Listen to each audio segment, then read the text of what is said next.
O passado da Ellie com a Riley explica o motivo da Ellie não desistir do Joel, mesmo com ele tendo poucas chances de sobreviver. Mas o que será que a motivou no fim das contas, sabe? Foi realmente apenas a memória afetiva pela Riley ou o sentimento da Ellie pelo Joel também fez parte da equação? O 7º episódio de The Last of Us trouxe muitas informações sobre o passado da Ellie, mais informações ainda sobre como que a sociedade se organiza dentro das zonas de quarentena e mostrou pra gente qual foi o trauma que transformou a Ellie em uma pessoa violenta, um trauma que é muito similar ao trauma que o próprio Joel sofreu. E aqui nesse vídeo a gente vai comentar tudo isso com detalhes.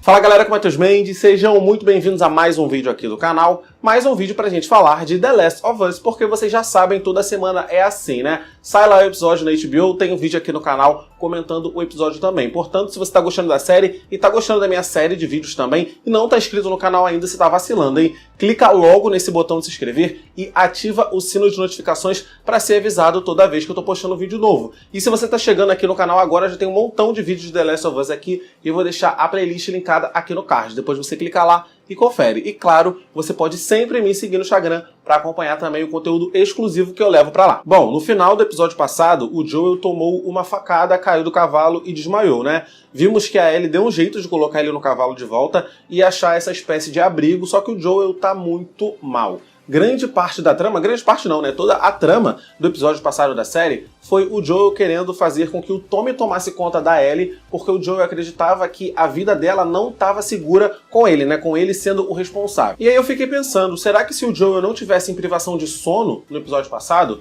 ele teria conseguido reagir mais rápido e talvez evitar aquela facada? Eu acredito que grande parte do perigo que o Joel põe a Ellie, né, que a Ellie enfrenta nessa série, é por conta da super proteção do Joel com ela. O Joel não queria ensinar a menina a atirar. Se ela soubesse atirar antes, ela conseguiria defender ele. O Joel não queria deixar a menina dormir. Se eles se revezassem, o Joel ficaria mais descansado. Então todas essas coisas se acumulam. E agora, o Joel precisa ser prático. Ele, naquele estado, ele não consegue mais proteger a Ellie. Se a Ellie ficar por ali, o máximo que vai acontecer com ela é morrer, alguém achar eles e fazer coisa pior até com ela. Então ele está sendo prático. A forma mais fácil da Ellie ficar segura, voltar a ficar segura, é voltar e encontrar o Tommy. E a Ellie, por um momento, pensou nisso também. Porque se eles estão nessa missão de levar a Ellie até os vagalumes, para os vagalumes encontrarem uma cura para essa doença, né, do fungo Cordyceps, a vida de cada um deles em particular é menos importante do que a missão, porque a missão é a cura, é a salvação do mundo, trazer o mundo ao que ele era antes. Então a vida do Joel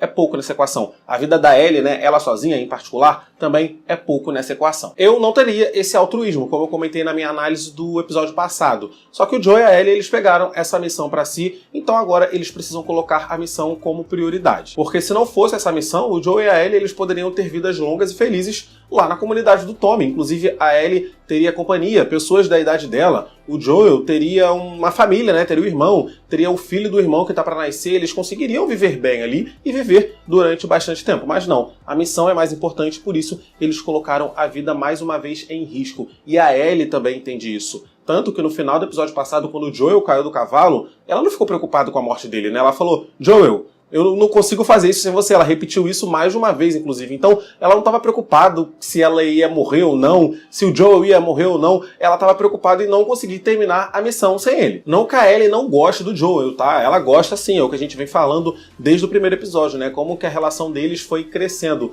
Mas quando o Joel caiu do cavalo no final do episódio passado, a Ellie estava sendo prática. Como o Joel foi prático nesse episódio, dizendo que ela tem que apenas ir embora e ir atrás do Tommy. Mesmo sendo prático, entretanto, no fundo, eles ainda são humanos, eles ainda têm sentimentos, e ver aquela lágrima escorrendo ali do olho do Joel quando a Ellie subiu as escadas foi uma cena muito foda, né? Ele sabe que a vida dela é mais importante do que a vida dele, mas ainda assim ele fica triste dela estar o abandonando. E quando ela sobe as escadas, quando ela começa a subir as escadas, eu acredito que ela tava com o objetivo de seguir e ir até o Tommy mesmo, sabe? Eu acho que ela ia embora e ia largar o Joel pra trás. Mas antes de abrir a porta, ela lembrou da última vez que ela perdeu uma pessoa que ela gostava muito. E aí nós descobrimos mais sobre o passado da Ellie. E eu achei muito legal esse flashback. Vai ter gente que vai reclamar, no final a gente fala sobre isso, mas eu gostei principalmente de saber o que levou a Ellie a se tornar essa garota violenta que a gente viu que ela é hoje, e a gente também teve informações extras, como mais, né, detalhes de como que funciona a vida dentro das zonas de quarentena, e para todos os efeitos, ela era funcional, né? Mesmo com todos os abusos que os agentes da Fedra cometiam nas zonas de quarentena, a zona de quarentena da Ellie tá aí até hoje, tá aí desde o Outbreak Day, quando a maioria das zonas de quarentena do país já sucumbiu, seja por mão das próprias pessoas que moravam dentro das zonas de quarentena, como foi o caso da Kathleen, ou seja por interferência de pessoas de fora, seja por interferência de infectados, como foi o caso do Bill e do Frank, né? O Bill só conheceu o Frank porque o Frank estava em uma zona de quarentena e ele teve que sair de lá porque a zona de quarentena dele sucumbiu e aí ele acabou achando o Bill e foi tudo que a gente já viu. Mas a da Ellie tá durando bastante. Mas enfim, descobrimos que na zona de quarentena a Ellie tinha uma grande amiga, a Riley, que a defendia de tudo. Quando a menina tira o Walkman dela, a menina faz isso muito confortável de que não terá represálias, porque ela fala que a amiga da Riley que briga não está lá. E aqui nós já conseguimos traçar como que era o perfil comportamental da Ellie antes da Riley desaparecer. O agente lá, né, da Fedra, o oficial Kwong, fala que a Ellie nunca tinha se comportado daquela forma até 3 semanas atrás, que casa com o período em que a Riley desapareceu. Ou seja, a Ellie brigona, de pavio curto e de poucos amigos que a gente conheceu na série, só nasceu quando ela se viu sozinha, né? Se viu longe da sua melhor amiga. Era impensável até então a Ellie se envolver em brigas e ficar de olho roxo, sabe? Até a própria Valentona, que foi lá implicar com ela, não estava esperando por isso, mas depois que a Riley foi embora, tudo pra Ellie mudou. E ela começou a emular um pouco o comportamento da amiga desaparecida. Talvez, né, inconscientemente, até como uma forma de se aproximar dela, sabe? O que a Riley faria se a Riley estivesse aqui? E assim a Ellie começou a absorver o comportamento da Riley. E o oficial, ele foi bem sincero com a Ellie. Eu achei que ele deu um papo de amigo pra ela, porque é isso, nesse mundo pós-apocalíptico, uma pessoa a mais ali dentro é uma boca a mais para alimentar, é uma pessoa a mais que a Fedra tem que vigiar, enfim, é um trabalho a mais. E o comportamento que a Ellie começou a ter, né, recentemente, estava levando a Ellie para um futuro que não era um futuro muito legal. E como a gente já sabia, né, eu venho comentando em vários vídeos aí, que o Joel, ele não mais vivia, ele sobrevivia, porque não existe vida de verdade dentro das zonas de quarentena.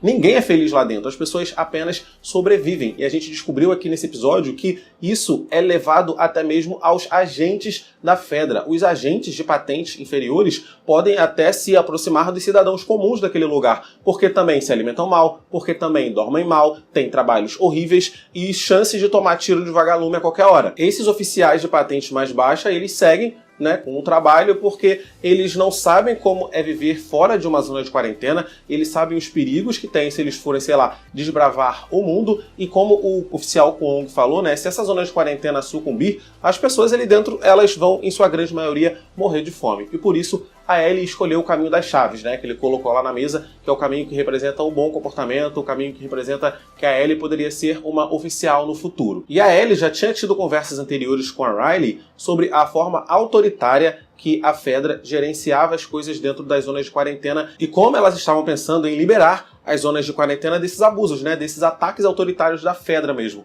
Então, até para Ellie aceitar o caminho das chaves, ela se lembrou da Riley, porque ela lembrou das mudanças que elas poderiam fazer caso elas se tornassem oficiais. Ela poderia agradar a Riley, ela poderia colocar o plano delas em prática. No quarto da Ellie tem lá o livro de piadas, trocadilhos e tem o pôster do jogo Mortal Kombat 2, jogo esse que a Ellie é fã, mas que ela nunca jogou. E aí eu fiquei pensando, porque esse jogo, Mortal Kombat 2, ele foi lançado em 1993. E o dia do apocalipse, né, que é o Outbreak Day, ele aconteceu em 2003. E a Ellie era fã desse jogo, que tipo, já tinha 10 anos de idade quando aconteceu o fim do mundo. Inclusive no shopping, lá nas máquinas de arcade do shopping, tem lá o jogo Mortal Kombat 2. E eu fiquei pensando, cara, no momento, né, do dia do apocalipse, já existiam Mortais Kombates mais novos. E o 2 ainda era a sensação, 10 anos depois, eu fiquei me perguntando. E aí depois eu pensei, pode ser que faça sentido, porque eu, na minha infância, quando eu tinha 10 anos de idade, sei lá em 2005, eu jogava nos arcades do shopping The King of Fighters 1995, um jogo de 10 anos de idade também. Então, acho que faz sentido. Mas já passamos da metade do vídeo, então eu gostaria de pedir, por favor, para você deixar o seu like aí, porque quando eu peço só no final, muita gente acaba esquecendo, então, pra garantir, deixa o like, por favor. Riley invade o quarto da Ellie, conta pra ela que agora ela é uma vagalume e conta lá da mulher que meio que convidou ela pra fazer parte desse grupo, né? De cara, a Ellie já fica com ciúme. Vocês perceberam que a Ellie ficou com ciúme? Até a Riley dizer, não, é uma mulher mais velha, não é uma mulher da nossa idade, não. E ela tá se referindo a Marlene. Foi a Marlene, a líder dos vagalumes, que trouxe a Riley pra causa. Porque lá no primeiro episódio, não sei se vocês lembram, a Marlene cita a Riley, né? A Ellie tá presa lá com os vagalumes e tal, que eles estão testando pra saber se ela vai se transformar ou não. E a Ellie xinga a Marlene de terrorista. Aí a Marlene diz, você diria isso da Riley, você diria que a Riley é terrorista, e aí a Ellie meio que engole em seco. E por isso que eu digo que o altruísmo da Ellie é grandão, porque a Riley ela só resolveu se unir aos vagalumes não por causa de ideologia, mas porque ela seria colocada como uma oficial de patente baixa, que ia ter uma vida de merda, que ia sofrer pra caramba e ia ter chance de tomar um tiro a qualquer hora. Não foi a ideologia que fez a Riley fugir, porque se o Capitão Kong tivesse dado o papo pra Riley, o mesmo papo que ele deu pra Ellie, a Riley ia seguir o caminho das chaves também. Então assim, ela só resolveu radicalizar porque ela não viu outra saída. E assim, eu acredito que a Riley acredita na causa dos vagalumes, tá? Não é sobre isso que eu tô falando. Ela sim, ela acredita nessa ideologia, mas é o que a Ellie disse também pra ela. Uma coisa é conspirar contra a Fedra, outra coisa é agir contra a Fedra. Porque se a Riley tivesse a oportunidade de se tornar uma oficial, mesmo, né, discordando de tudo que tá acontecendo ali dentro, ela ia pensar, ela ia manter a zona de quarentena funcionando para talvez tentar mudar as coisas de dentro. Mas aí beleza, descobrimos que a Fedra selou aquele shopping, porque o shopping estava infestado de infectados, mas que os vagalumes, né, desselaram, né, abriram, entraram no shopping e provavelmente limparam o lugar para usar o shopping como quartel-general, né, como uma sede, como uma fortaleza. Só que eles não limparam o lugar direito porque sobrou um infectado lá. Mas enfim, a Ellie parte para descobrir todas as maravilhas que um shopping pode proporcionar. E eu achei a cena muito legal, porque lembre-se que a Ellie nasceu depois do apocalipse. Quando a Ellie nasceu, não tinha mais nada, ela não conhece nada fora de uma zona de quarentena, né? Tudo é muito novo para ela. E ver ela se divertindo, descobrindo ali as coisas tudo na primeira vez foi muito legal. Ela brincando de escada rolante, nossa, escadas elétricas. Eu fiquei pensando, né, do ponto de vista dela, o quão interessante deve ser ver tanta tecnologia. E elas tiveram um encontro romântico desde o começo, né? Tava na cara que aquela saída das duas era um date. Não era, vamos sair pra gente se divertir juntas. Era um date desde o começo. A cara que a Ellie faz pra Riley no carrossel dava pra ver que ela tava apaixonada pela Riley logo de cara. Então, tipo, as coisas estavam muito óbvias. Eu imagino, inclusive, que as outras meninas da zona de quarentena também tenham percebido esse relacionamento das duas. A forma como uma cuidava da outra e a forma, principalmente, como uma olhava pra outra. Eu acho, né, que esse relacionamento das duas só era novidade pra elas mesmo. Mas, enfim, a Riley levou a Ellie para o date perfeito, né? Meta de date nesse mundo pós-apocalíptico. Elas tiveram uma noite linda, né? Uma noite de muitas descobertas. E a Ellie estava querendo beijar a Riley desde o carrossel, mas ela se segurou até que ela não conseguiu segurar mais. Ah, deixa eu falar rapidinho do presente. A Riley sabia que a Ellie gostava desses piadas de tio, né? Piadas de trocadilho, e deu o volume 2 do livro que a Ellie tinha guardado lá no quarto dela. E aí eu fiquei pensando, eu não vi isso como tá no dublado ainda, mas eu quero lá assistir pra ver como ficou no dublado, porque são piadas que só fazem sentido em inglês. Tipo, o que o círculo, o triângulo disse pro círculo? Ah, você é pointless. Como que um computador fica bêbado, tomando um screenshot, sabe? Tirando um print de tela, um screenshot. São coisas que só fazem sentido em inglês, são coisas que só tem graça em inglês. Traduzir para o português geral completo sentido. Então, eu quero ver ainda como que ficou dublado. Eu acho legal quando eles mudam para caber, né, no nosso idioma. E aí nós chegamos no momento triste do episódio, onde a culpa é toda da Riley. Convenhamos, né? Ela entrou para os vagalumes e ela não fez uma aulinha de tiros com a Marlene sequer. Era assim que ela achava que ia liberar a zona de quarentena? Era assim que ela achava que ia combater os agentes da Fedra? Mano, o infectado estava perto dela. Ela deu 4 tiros a queima-roupa no infectado, errou 3. E o único tiro que ela acertou na perna, nem pra acertar na cabeça. Depois o bicho ataca, ela cai e desmaia, sabe? Perde a arma, sabe? Não dá. Assim, com uma vagalume dessa, a Marlene nem precisa de agente da Fedra, porque a própria Riley, ela já boicota a operação inteira, porque no final, quem matou o infectado foi a Ellie, né? Com uma faca, porque a Ellie não tava nem armada. Eu nunca vou superar ela errando 3 tiros a queima-roupa e acertando um na perna, sendo que, assim, tem um tronco enorme, a cabeça, o tronco que ela acerta na perna. Mas, enfim, né? Sério, seguimos. E aí nós vimos um momento que mudou a Ellie pra sempre. Assim como a morte da Sarah mudou o Joel, né? Tem o Joel antes disso e o Joel depois. A morte da Riley também mudou a Ellie para sempre. Na verdade, eu diria que o desaparecimento da Riley mudou a Ellie para sempre, porque a Ellie virou uma outra pessoa depois que a Riley sumiu. Depois que a Riley morreu, a Ellie só teve que lidar com mais luto. E no caso da Ellie, foi até pior do que do Joel. Não digo pior porque a gente não pode comparar luto, mas eu acho que no caso da Ellie foi mais crítico, porque elas decidiram lutar até o último momento, né? Então a Ellie fez com a Riley a mesma coisa que ela fez com o Sam, mas assim como o Sam, a Riley também se transformou, e não ficou muito claro pra gente como que a Ellie escapou disso, né? Se ela saiu antes, se ela saiu depois,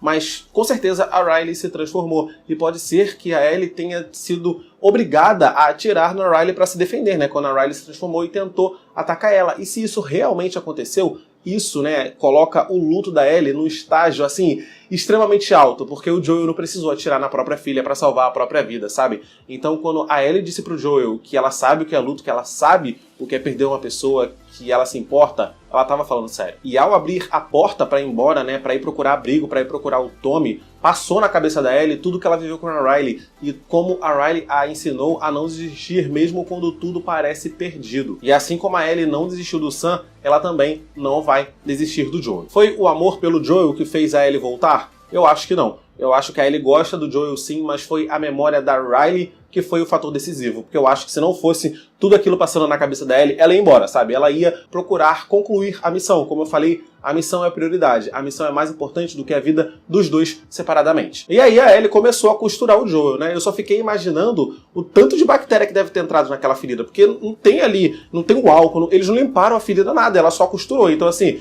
ela pode estancar o sangramento, mas eu acho que é capaz do Joel ficar ainda pior no próximo episódio, né, com tanta infecção, com tanta febre, com tanta doença que ele pode pegar dessa costura que a Ellie fez nele. No fim, eu gostei bastante desse episódio, foi um episódio muito fiel ao jogo também, mas assim como o episódio 3, né, eu tenho certeza que vai ter gente reclamando de lacração, porque as pessoas não podem ver duas pessoas do mesmo sexo juntas porque é lacração. E essas pessoas, gente, para de assistir The Last of Us. Já teve episódio 3, você reclamou, agora o 7, na segunda temporada vai ter mais, então assim, já para de assistir agora, né? A solução pra vocês é assistir só série de 10 anos pra trás, porque aí vocês não vão ver nada disso e aí sejam felizes. Mas é isso, vou ficando por aqui, espero que vocês tenham gostado desse vídeo. Deixa o like, por favor, que o like me ajuda pra caramba, e se inscreve no canal também se você não tá inscrito. Clica nos vídeos que estão aparecendo aqui do lado pra assistir meus vídeos anteriores. É isso, tchau e até o próximo vídeo.